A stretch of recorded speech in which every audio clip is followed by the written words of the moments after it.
Bismillahirrahmanirrahim. Assalamualaikum warahmatullahi wabarakatuh. Alhamdulillahi wa kafa wassalatu wassalamu ala ibadil mustafa Sayyidina Muhammadin ahli sidqi wal wafa. Ashhadu an la ilaha illallah wahdahu la syarikalah wa ashhadu anna sayyidana wa nabiyana Muhammadan abduhu wa rasuluhu la nabiyya ba'dah. Allahumma salli ala nabiyyil hasimiyyi Muhammadin wa ala ali wa sallim taslima. Sahabat Buya Helmi, pencinta amalan yang Allah Subhanahu wa Ta'ala berikan keberkahan kepada kita semua dimanapun kita berada. Al-Fakhir Buya Helmi senantiasa bermunajah kepada Allah Subhanahu wa Ta'ala. Mudah-mudahan saat menjalankan aktivitas kegiatan sehari-hari, Allah lancarkan segala aktivitasnya, Allah permudah untuk mencari rizki dan diluaskan oleh Allah, dan Allah berikan kesehatan, kekuatan, serta iman dari Allah Subhanahu wa Ta'ala. Amin ya Rabbal Alamin. Sahabat Buya Helmi, pencinta amalan yang Allah Subhanahu wa Ta'ala berikan keberkahan kepada kita semua dimanapun kita berada. Allah Subhanahu wa Ta'ala berfirman dalam hadits qudsi, A'udzu billahi minasyaitonir rajim. Bismillahirrahmanirrahim. Man adali waliyan faqad hazamtuhu bil harbi.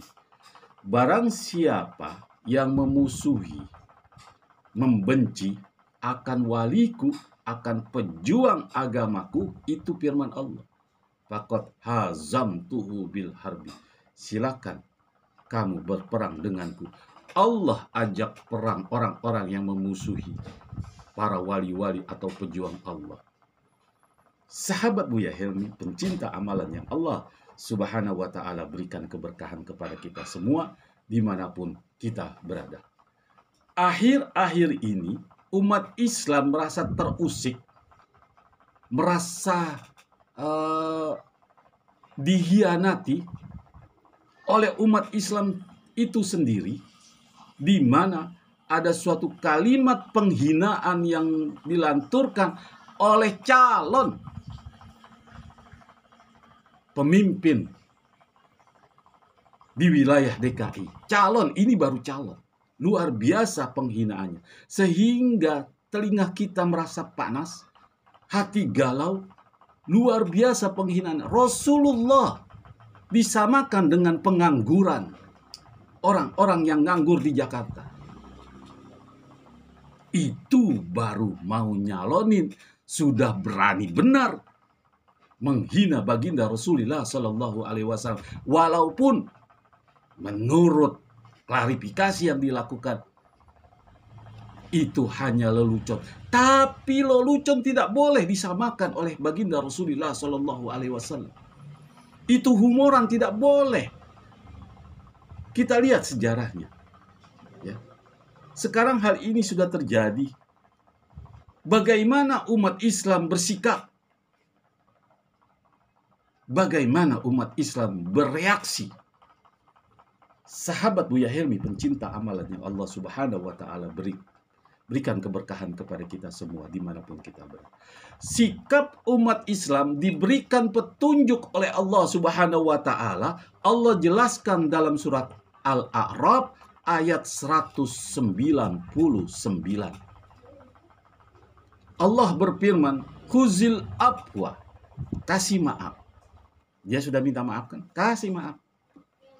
Gak apa-apa, umat Islam saling memaafkan. Mungkin dia hilaf. Wa'mur bil urfi, berbuat baiklah kamu. Berbuat ma'ruf. Tapi wa'arid anil jahilin, terhadap orang yang menghina Rasulullah. Rasulullah dianggap seorang pemuda yang nganggur seperti pengangguran di Jakarta. Wa'arid, jauhi orang itu. Silakan Anda menalarkan kalimat jauhi itu. Apa maknanya jauhi? Dalam tahap kepemimpinan di DKI, pemilihan pemimpin di DKI, jauhi Wa'arid, ini perintah Allah. Jangan main-main.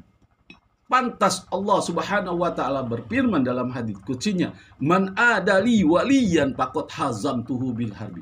Barang siapa yang memusuhi waliku, barang siapa yang menghina waliku, barang siapa yang memfitnah waliku, pejuang-pejuang agamaku, itu firman Allah. Apalagi ini pangkatnya, jabatannya Rasulullah Sallallahu Alaihi Wasallam yang memberikan syafaat, dihina, disamakan seperti pengangguran orang pemuda DKI Jakarta. Nauzubillah min dzalik. Janda-janda kaya kawinkan saja orang-orang yang pemuda pengangguran. Luar biasa. Sahabat Buya Helmi, kalau kalimat demikian, yuk mari kita kaji menurut Islam.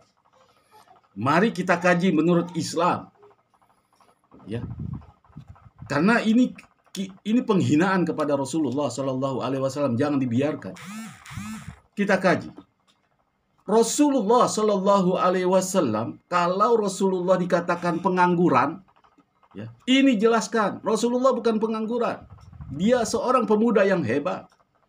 Rasulullah Sallallahu Alaihi Wasallam pada saat melamar istrinya Siti Khadijah radhiyallahu an, dia memberikan mahar kepada Siti Khadijah 20 nakoh. Kalau sahabat-sahabat Buya Helmi ketahui apa itu nakoh. Nakoh itu adalah unta yang paling mahal, yaitu unta yang merah-merah. Unta merah.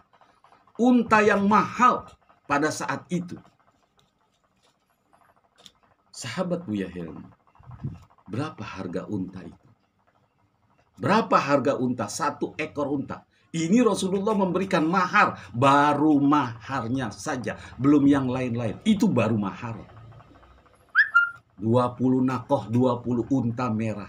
1 unta merah seharga 300 dinar. 1 dinar kalau dikurs rupiahkan saat ini 4.000 rupiah. Kalau dikalikan 4.000 dikali 3.000 dinar. Sekali lagi, 300.000 dinar dikalikan 400.000, itu kurang lebih 1 unta nakoh, unta merah seharga 1,2 miliar. Penganggurankah itu? Kerekah Rasulullah? Tidak. Miskinkah Rasulullah? Tidak. Dia mampu membayar maharnya 200 nakoh. 1 nakohnya aja ontanya seharga, kalau dikurs rupiahkan 1,2 M dikali 20 jumlah rupiahnya itu totalnya 24 miliar maharnya Siti Khadijah. Sekalipun Siti Khadijah orang yang kaya, orang saudagar, seorang wanita kaya, tapi Rasulullah memberikan mahar yang sangat luar biasa, 20 nakoh seharga dirupiahkan saat ini 24 miliar. Jangan disamakan dong dengan orang-orang pengangguran, pemuda. Maaf, luar biasa penghinaan yang dilakukan oleh seorang calon pemimpin. Bagaimana reaksi masyarakat? Yuk mari sama-sama kita dengarkan reaksi umat Islam. Anjing itu nggak ada yang menghina Nabi. Jadi kalau ada manusia yang menghina Nabi, itu dia lebih hina daripada anjing. Apalagi ngebandingin Nabi dengan pemuda nganggur. Hei, calon wakil gubernur Sinting, Nabi umur 25 itu nikahin Sayyidah Khadijah pakai mahar 20 nakoh. Nakoh itu unta betina merah besar yang harganya paling mahal. 1 ekor nakoh harganya 300 ribuan rial. Kalau kurs rial sekarang 4.000 rupiah per 1 rial, artinya 1 nakoh unta betina sama dengan 1,2 miliar. Dikali 20 sama dengan 24 miliar. Itu maharnya saja, belum yang lainnya.